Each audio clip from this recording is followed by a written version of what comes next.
Three, two, one. One Piece chapter 1063 akhirnya muncul. Chapter ini berjudul Satu-Satunya Keluargaku. Isi dari chapter ini sangatlah mengejutkan. Kita akan ditampilkan pertarungan yang tidak diduga-duga, yakni seorang Yonko melawan salah satu generasi terburuk. Siapakah mereka? Berikut penjelasannya. Sebelum kita menuju ke tol mendapatkan update seputar informasi anime dari kami. Dan berikut review One Piece 1063 beserta prediksi 1064 lengkap versi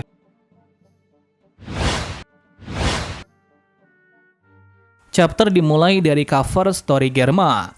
Setelah kemarin Pulau Kakao diselimuti oleh es, sekarang terjadi hal yang mengerikan, di mana Cracker menjadi beku akibat ulah seseorang yang diduga adalah Aokiji, karena hanya dia saja yang bisa melakukan hal tersebut. Selain dari Cracker, kita dilihatkan Broly sedang menangis histeris, seolah kehilangan seseorang yang penting. Nah, orang yang diculik adalah Puding. Jadi dengan begini sudah jelas bahwa tujuan dari bajak laut Kurohige mulai saat ini akan memfokuskan untuk mencari pulau terakhir. Lanjut dari panel utama, kita langsung dilihatkan Chopper, Luffy, dan Bonnie sudah seperti balon manusia, dikarenakan mereka terlalu banyak memakan makanan. Ya, ini bisa terjadi karena alat yang bisa membuat makanan itu terus-menerus. Dari sini bisa terlihat dengan memiliki mesin ini, maka dia bisa makan sepuasnya. Yaps, pastinya Luffy menginginkan alat ini setelah keluar dari pulau ini.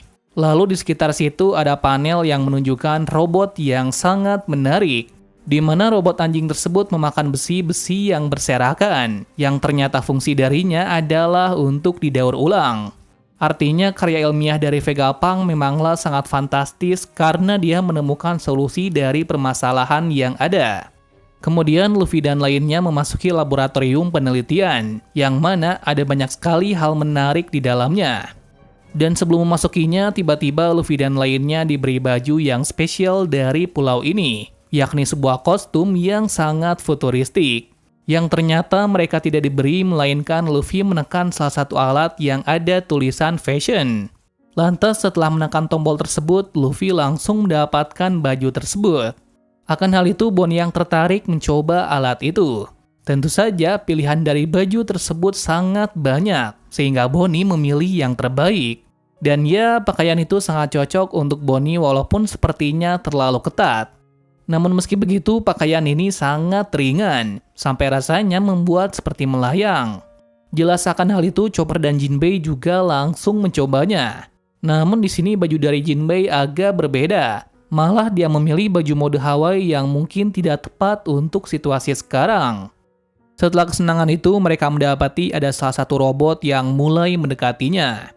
Robot tersebut sangatlah besar dan memiliki wajah seperti Kuma dengan baju polisi, yang artinya dia adalah penjaga di pulau ini.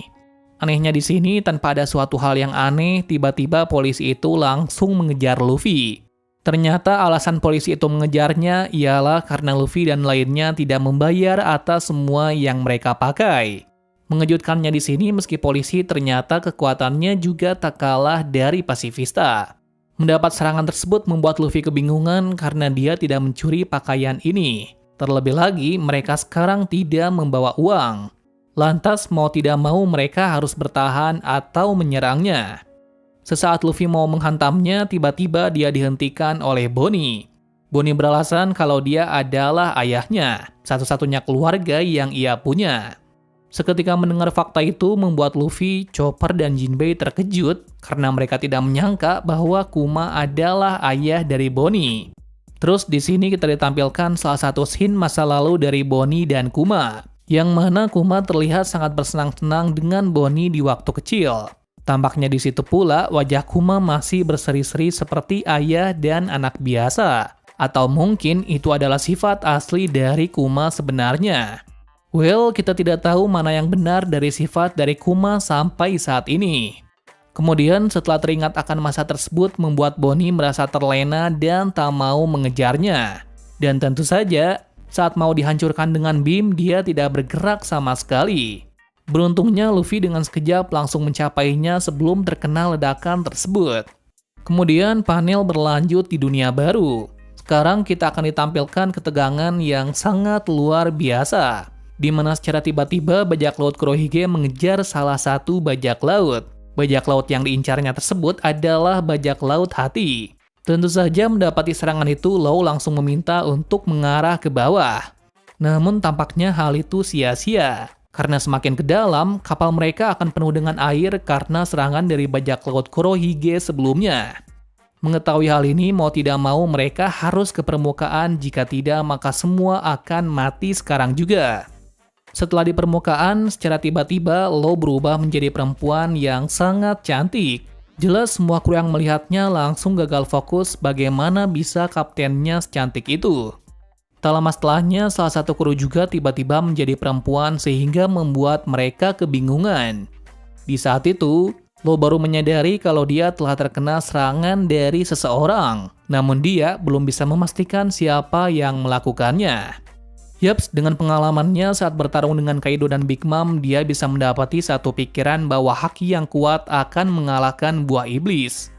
Lantas saat mencoba melakukannya, hasilnya pun sangat mengejutkan, di mana Law bisa kembali ke semula dengan susah payah. Kemudian dari belakang barulah ditunjukkan seseorang yang telah merubah Law menjadi perempuan. Tak lain dia adalah Dokyu. Dia adalah pengguna Shikushiku no Mi, kemampuan buah iblis yang bisa memanipulasi penyakit. Sebab dari itulah dia dijuluki sebagai malaikat maut. Selanjutnya kita dikasih tahu informasi yang sangat penting lagi dari kelompok bajak laut Kurohige, di mana kita mulai dulu dari Van Ogre, yang mana dia pengguna buah iblis Wapu-Wapu no Mi. Kekuatannya adalah bisa memindahkan sesuatu ke tempat lain. Di sini Van Ogre memindahkan Burgess ke dalam di mana Law berada. Setelah dikirim ke sana, kita dilihatkan hal yang sangat mengejutkan dari Burgess, yang mana dia bisa mengangkat gunung dengan sangat mudahnya.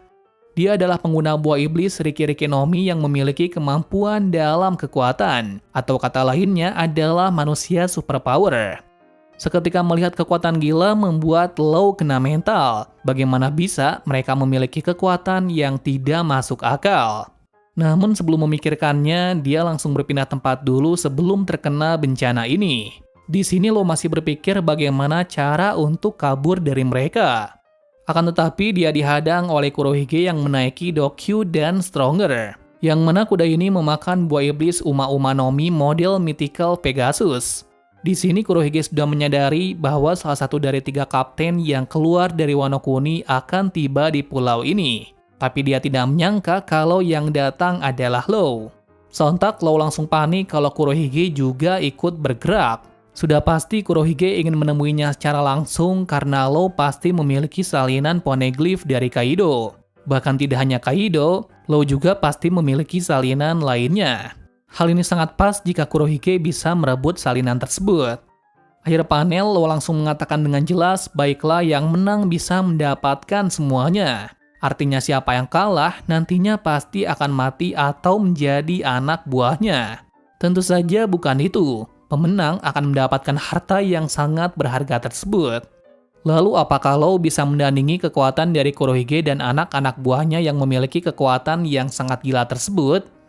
Bila kita melihat keseluruhan dari kekuatan Kurohige, kita bisa mengatakan full powernya memiliki persentase 100% kemenangan. Sebaliknya, Law akan sangat sulit mendapatkan kemenangan. Mengapa begitu? Karena menurut kami presentasi kemenangan dari Law hanya mencapai 20-30% saja, yang mana sangat jauh berbanding terbalik dengan bajak laut Kurohige. Apalagi di sini keseluruhan kru dari Law tidak bertipe petarung melainkan seorang perawat. Yaps, kita bisa katakan bajak laut rawat jalan, di mana dari kru tersebut hanya Beppo dan Jane Bart. Buruknya di sini Beppo dan Bart saat perang Wano Kuni tidak terlalu mendapat pengalaman yang banyak, mengingat mereka hanya mengurusi prajurit dari Kaido saja. Jadi bisa dikatakan Law akan bertarung sendirian melawan Kurohige dan anak buahnya yang menyusahkan tersebut. Jika dilihat dari ekspresi Law, kita tidak melihat kalau dia akan melawannya secara terang-terangan. Sepertinya dia memiliki ide yang gila untuk bisa melawannya. Yakni mungkin yang dilakukannya adalah mencoba mencari cara untuk kabur dari sini dengan menggunakan roomnya. Tetapi sepertinya dia juga akan mendapat masalah besar dari Van Ogre. karena dia bisa menteleport seseorang dengan cepat. Jadi untuk bisa melawan Kurohige 1 lawan 1, dia diharuskan memiliki seseorang untuk mengatasi anak buah Kurohige. Lantas apakah mungkin disinilah peran dari Beppo dimunculkan? Yup, tepat sekali, seharusnya Beppo juga dikasih peran besar, dikarenakan dia adalah wakil kapten bajak laut ini. Sudah pasti Beppo juga tak akan tinggal diam kaptennya dikeroyok seperti itu. Jadi mau tidak mau, Beppo yang berasal dari Sokuming seharusnya menggunakan kekuatan sulongnya. Yang mana dari cerita berlangsung kita belum dikasih lihat sekuat apa Beppo sebenarnya. Menurut cerita dari Pedro, kakak dari Beppo adalah seseorang yang sangat kuat dan terampil. Yang mana jika Pedro mengungkapkan hal itu, maka bisa jadi kakak dari Beppo sangat kuat. Lantas apakah Beppo juga sekuat kakaknya itu? Bisa jadi iya. Kenapa begitu? Oda pasti membuat skenario terbaik untuk bajak laut ini. Mengingat dari generasi terburuk yang ada pasti memiliki anggota yang kuat. Contohnya seperti bajak laut Kid yang memilih rekan yang kuat pula yaitu Killer. Maka dari itu bajak laut hati sudah pasti memiliki kekuatan yang terpendam pula. Mengingat bajak laut ini sudah banyak diekspos serta memiliki pengaruh yang besar di dunia perbajak lautan. Pastinya jika Beppo masuk mode sulong, maka presentase kemenangan akan naik drastis menjadi 80%. Dengan begitu, lo bisa serius bertarung melawan Kurohige.